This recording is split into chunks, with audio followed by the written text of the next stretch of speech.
네, 안녕하세요. 주진입니다. 이렇게 사람들 같이 모여서 수다도 떨고 이렇게 해야 되는데 혼자 이게 방에 갇혀서 얘기를 하려니까 이 현장감이 좀 없긴 합니다.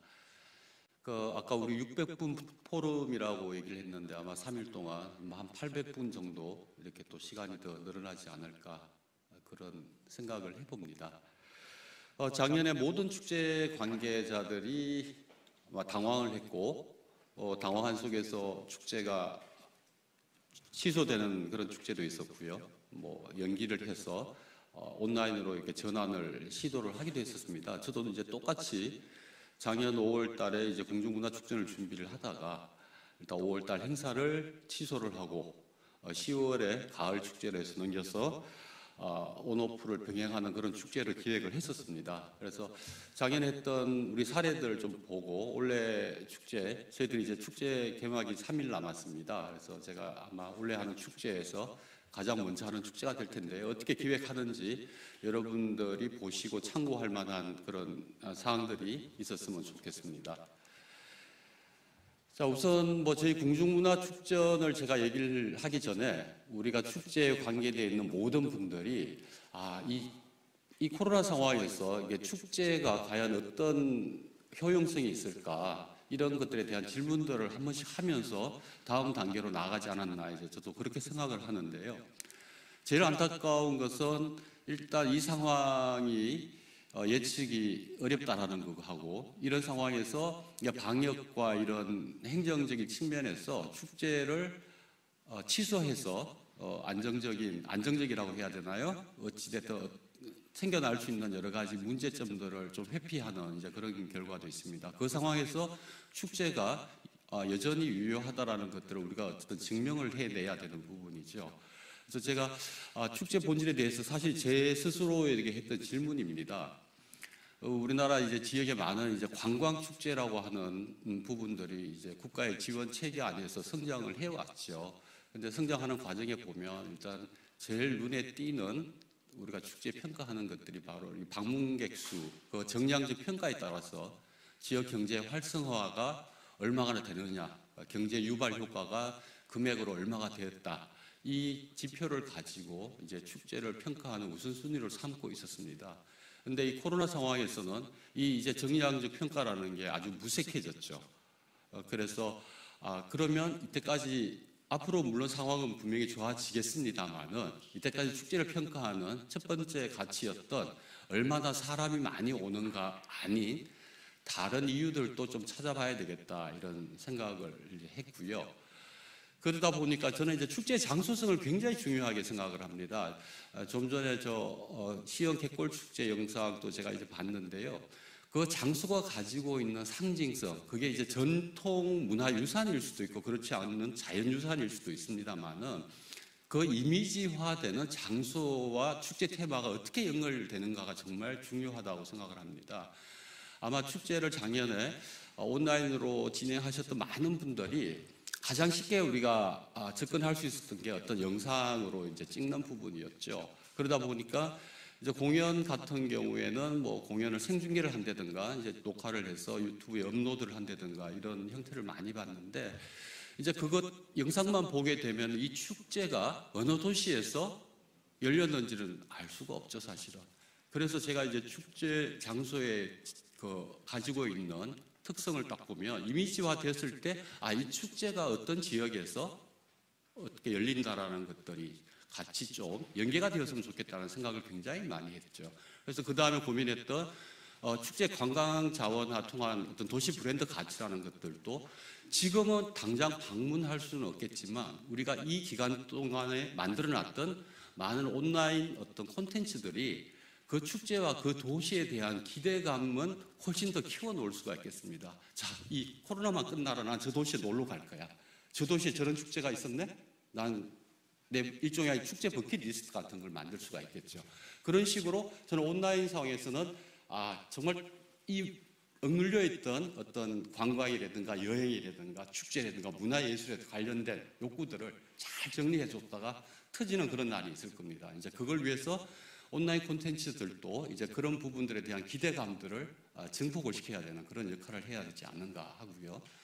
일단 축제 조직과 관련된 얘기는 뭐 저희뿐만 아니라 아주 굉장히 많은 축제와 연관된 뭐 포럼이라든가 이런 데서 했는데, 특히 이 코로나 상황이 되다 보니 축제 조직 자체가 얼마나 유연성을 가지고 있는지에 따라서 빨리 상황 대처가 가능한 조직이 있고 그렇지 않는 조직이 있다는 게 분명히 갈려졌었습니다.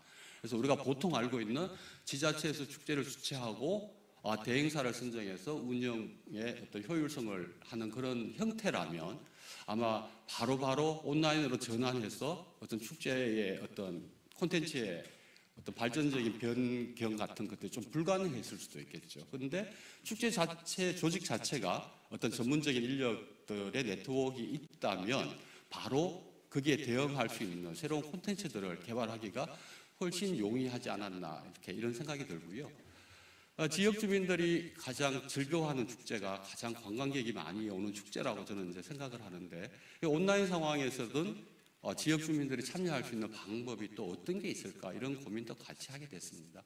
그러다 보니 우리가 어쨌든 축제에서는 보면 문화부에서 축제 지원 정책이 또 바뀌어서 일몰제 부분들도 있고요. 그 다음에 예전에 등급을 나눴던 그런 축제들을 이제 일괄 지원하는 이제 그런 식으로 바뀌었습니다. 그러다 보니까 우리가 예산 부분이 지원을 받지 못했을 때 이 축제가 지속 가능할 수 있느냐, 이런 부분들도 역시 지금 같이 고민을 해야 될 것 같습니다.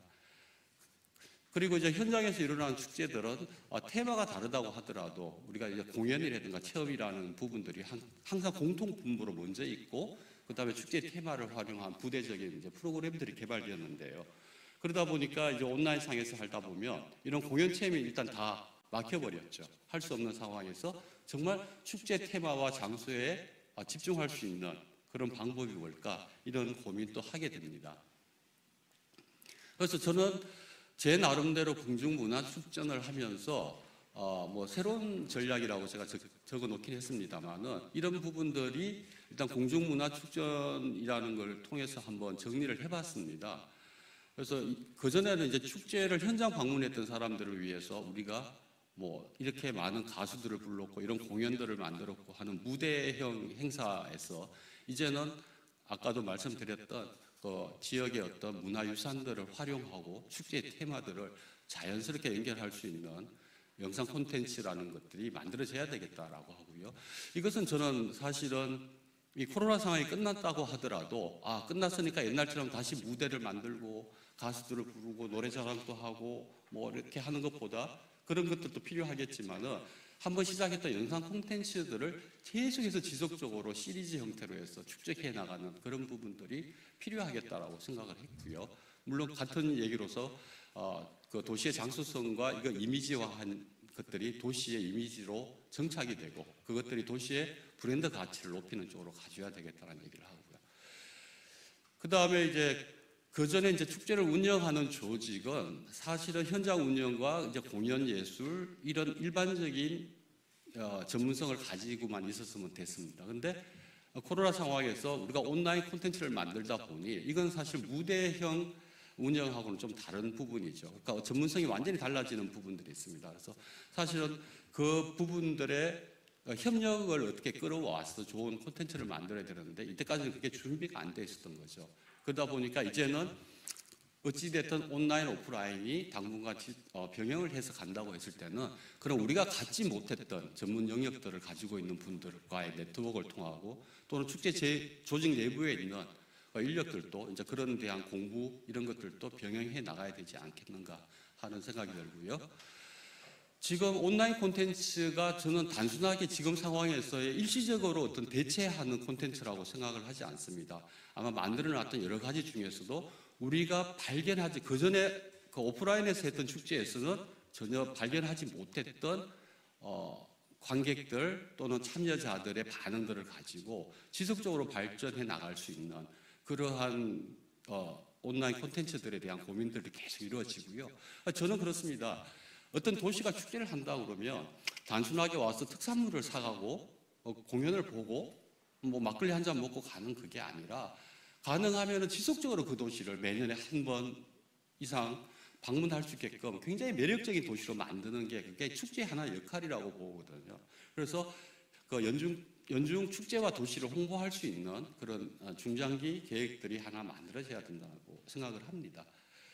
그리고 저도 이제 작년에 하면서 이제 영상 작업도 많이 있었고, 그리고 저희는 게임을 또 그러니까 축제에다가 적용을 해보기도 했었습니다만은, 그러니까 온라인 콘텐츠라고 하는 것들이 제가 알고 있는 것 이상으로 굉장히 많은 플랫폼들을 갖고 있다는 걸 저도 알게 됐었습니다. 그래서 뭐 요즘 얘기하는 뭐 메타버스 이런 것들도 제가 내년에 궁궐을 메타버스 형태로 어떻게 한번 만들어 볼까 이런 고민을 같이 하고 있습니다.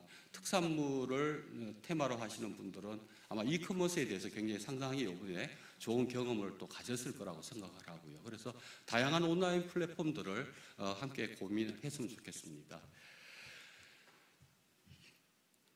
그 다음에 제가 영상 쪽 올라왔던 걸 많이 이제 봤는데요.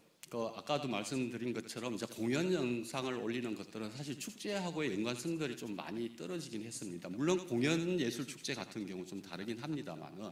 그래서 이런 부분들은 제가 전략은 어떻게 생겼냐면 지금 단순하게 구독자 수가 몇 명이고 이걸 몇 명이 시청했느냐 이것보다는 이 영상 콘텐츠가 한번 보고 버려지는 게 아니라 그 영상 콘텐츠 다음 편을 기대를 하고 그 영상을 찍었던 장소를 방문하고 싶다고 그런 마음이 들게끔 하는 게 더 중요하다고 생각을 했었습니다.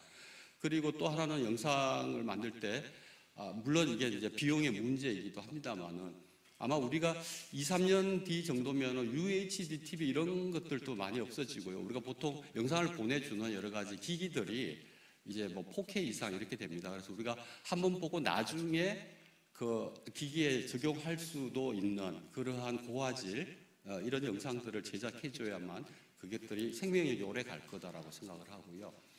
그 다음에 이제 아마 이런 고민들 했을 겁니다.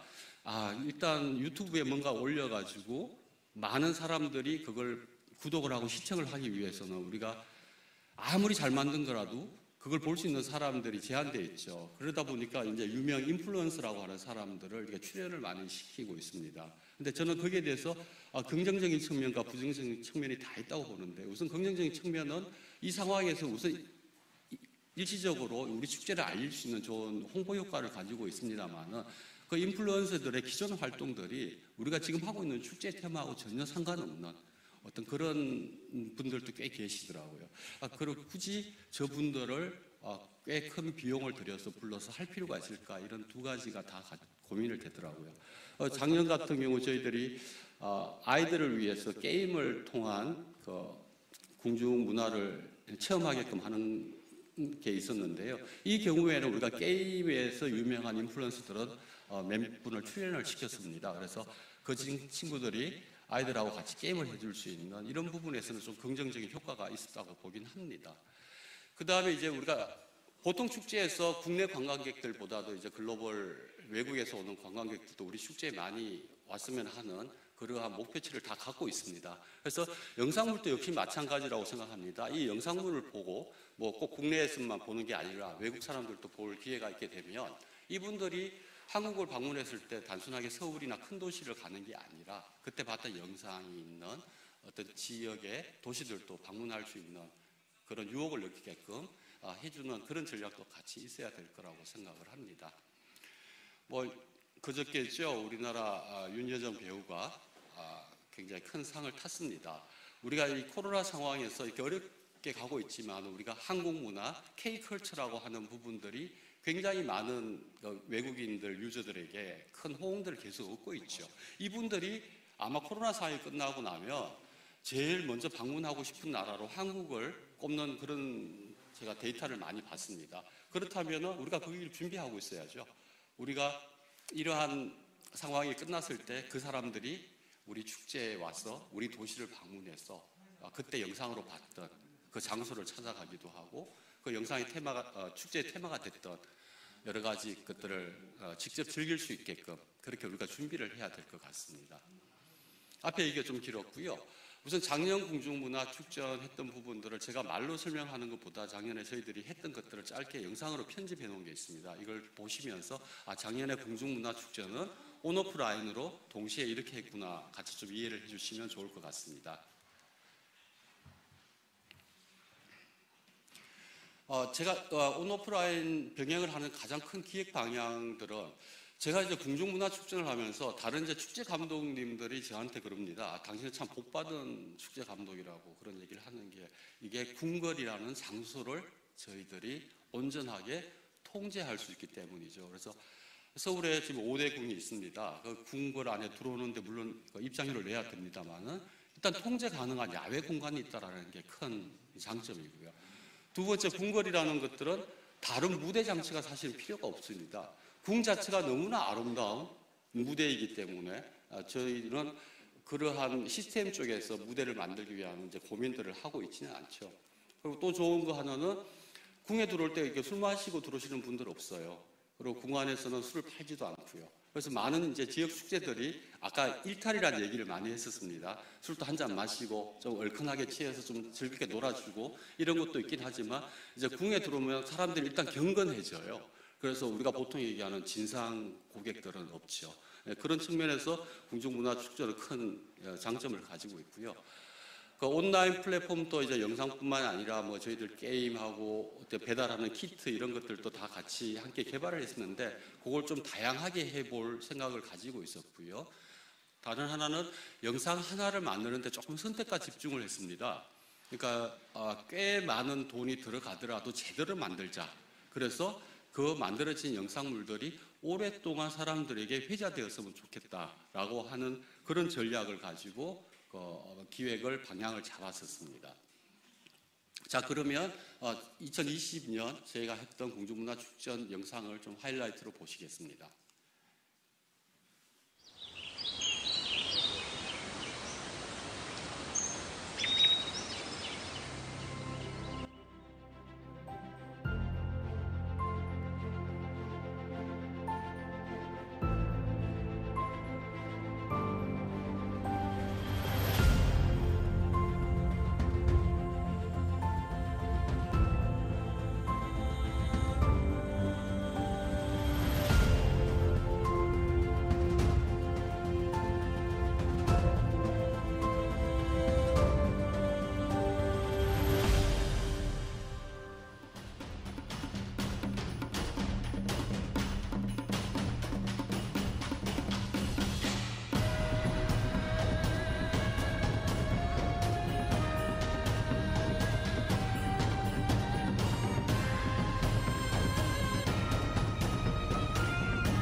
신상 게임을 여러분들에게 소개시켜드리려고 나왔습니다. 조선시대 테마에서 우리 역사를 실감나게 체험할 수 있는 게임, 어서 오라구!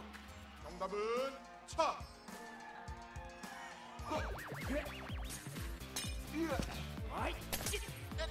나이스.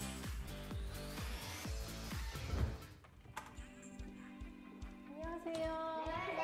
우와, 이게 뭐예요? 우와, 이게 진짜 뭐야? 많네.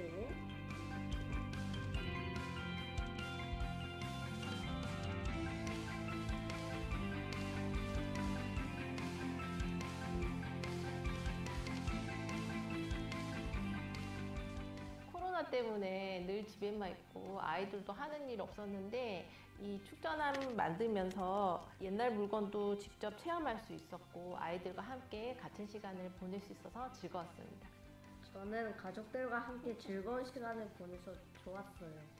저는 이게 만든 게 살짝 어려웠지만 이렇게 만들어 보니까 좋았어요. 여러분들도 함께 만들어 만들어보세요.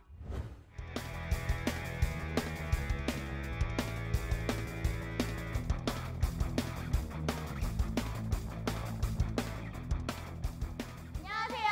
2020 제6회 궁중문화축전의 랜선 궁둥이 조인정, 송가연입니다. 네, 2020 랜선 궁둥이는 코로나19의 확산으로 현장 활동을 축소하고 온라인 중심의 활동으로 진행하게 되었습니다. 코로나19와 언택트 시대로 인해 이번 축전은 모두에게 새로운 도전과 다름없습니다. 그리고 도전은 곧 기회이죠. 랜선 공둥이들이 현장뿐 아니라 랜선으로도 축전을 즐길 수 있도록 안전이라면 발벗고 뛰도록 하겠습니다. 네, 궁중문화축전과 랜선 궁둥이들의 활약을 기대해주세요. 궁중문화축전 화이팅! 그럼 지금 바로 가볼까요? 먼저 가는 사람이 임자지! 그런 게 어딨어요!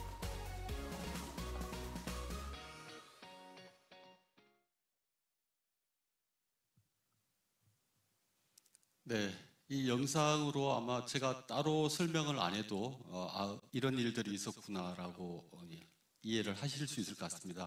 조금 전에 봤던 우리 그 자원봉사자 랜선 궁둥이가 마지막에 했던 얘기가 아주 잘했네요. 보니까 이 시기에 우리가 새로운 도전을 하고 새로운 기회가 된다라는 우리 자원봉사자의 얘기가 바로 우리가 하고 싶은 그런 얘기가 아닐까 그렇게 생각을 합니다. 그래서 파일에 있는 PPT 화면에 있는 부분들은 아마 화면에서 다 보셨기 때문에 제가 지나가고요. 어린이 축전 마인크래프트로 만나는 궁 같은 경우에는 저희들이 제작 기간이 무지하게 짧았음에도 불구하고 함께 참여해 주신 이제 게임 개발자들이 굉장히 잘 만들어 주셔가지고 굉장히 성공적인 어떤 그런 콘텐츠로서 여러분들한테 사랑을 받았었습니다.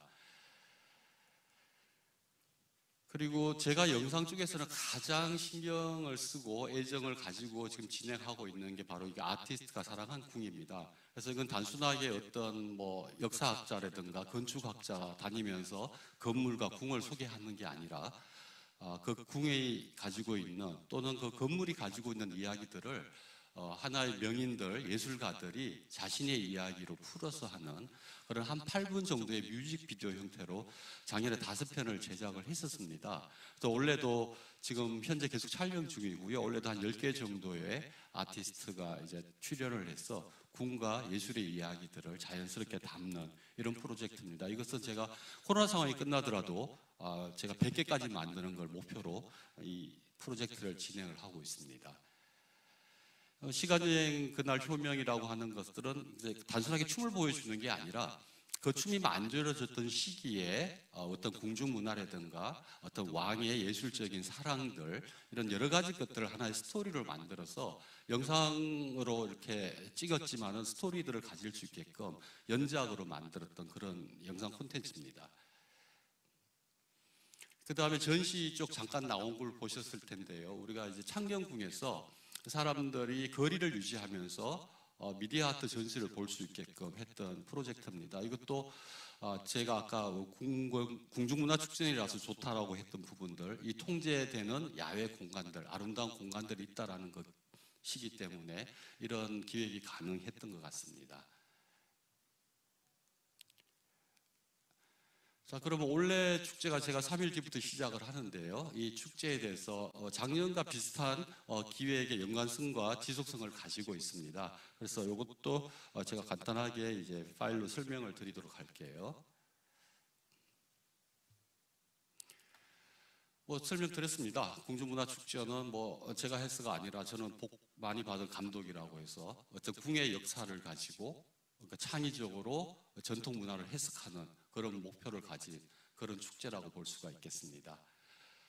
올해 축제 저희들 주제 슬로건이죠. 주제는 저희들이 오늘 궁을 만나다라고 하는 것은 지금 5년째 계속 사용하고 있습니다. 그래서 주제를 매년 바꾸지는 않고요. 슬로건들을 매년 다른 슬로건들을 쓰고 있습니다.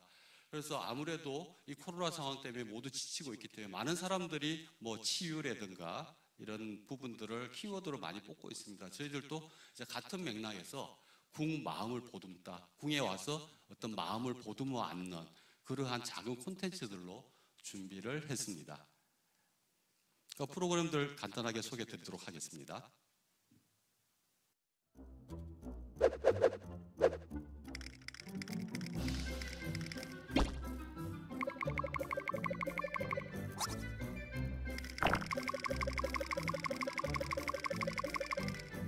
궁중문화축전!